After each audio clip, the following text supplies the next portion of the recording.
I'm Sita, you're Andy. Let's start in 3, 2, 1. It's a long haul, isn't it? Looks like we still have about 3 hours to go before we land.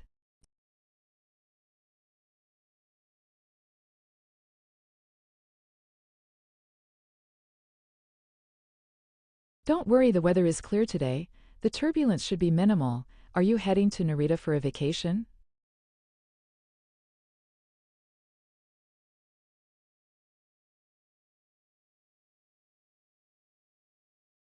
Beyond beautiful, I was there last year. Here's a tip: try to find the small ramen shops in the back alleys of Kyoto. They're much more authentic than the ones on the main streets.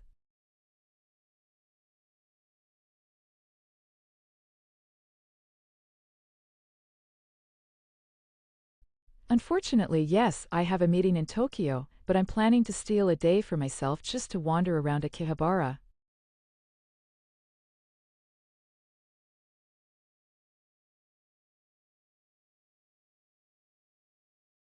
My pleasure. Enjoy the journey.